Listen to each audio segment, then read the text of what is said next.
જય જય આર્ટિસ્ટ. મારું નામ મુકુલ દવે છે. હાલ હું સેટેલાઇટ વિસ્તારમાં રહું છું. મારો અભ્યાસ BA ઇંગ્લિશ લિટરેચર છે ને સાથોસાથ 2 વર્ષનો diploma in journalism and printing technology અને PRO નો બોમ્બે યુનિવર્સિટી કરેલો છે. હું અંબિકા ધામમાં છેલ્લા 26 વર્ષથી જોડાયેલો છું. માતાજીની અસીમ કૃપાથી ને ઉપાસક વિનુભાઈના સ્નેહ હૃદય થકી આશીર્વાદથી ને અમારી શ્રદ્ધાથી અમો 24 વર્ષથી સતત દરેક વર્ષે નવચંડીની પૂજામાં બેઠા છીએ.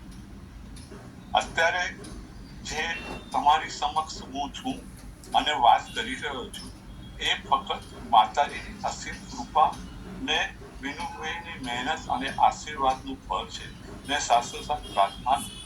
હું મારા જીવનની વાત કરું ત્યારે મારા ઉપર એ વખતે પ્રશ્નોના અસંખ્ય દુઃખોના પહાડ તૂટી પડ્યા હતા.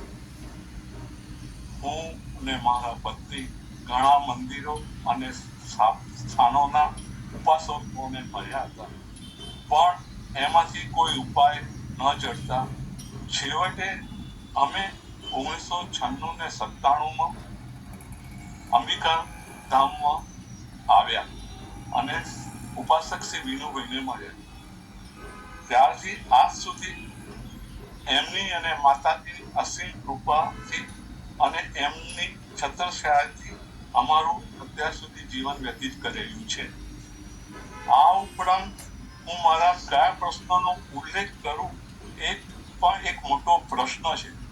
અર્થાત જીવનના પ્રશ્નોની વણઝાર અને ઘટમાળાઓમાંથી હું આપોને શું કહું એ પ્રશ્નો હોવાથી છતાં ટૂંકમાં હું કહું તો માતાજીને અનેક ચમત્કારો થયેલા છે અમારા જીવનની અંદર અને આશીર્વાદ કરેલા છે.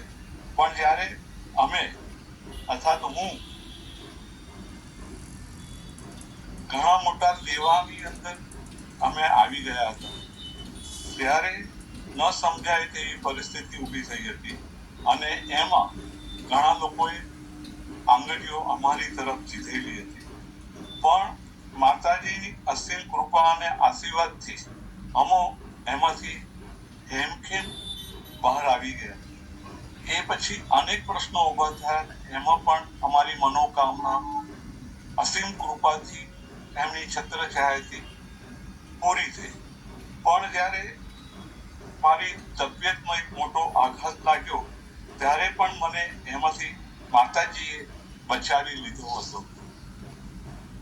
વિનુભાઈની મહેનત અને પ્રાર્થનાનું આ ફળ છે અને એમાંથી હું ઉભરી ગયો હતો. આ ઉપરાંત અમારા પરિવારમાં માની અસીમ શ્રદ્ધા હતી અને માતાજીની અસીમ કૃપાથી તેઓ લાંબુ જીવ્યા હતા અને એમને માતાજીને પ્રાર્થના કરતા એમને દેહ છોડ્યો હતો.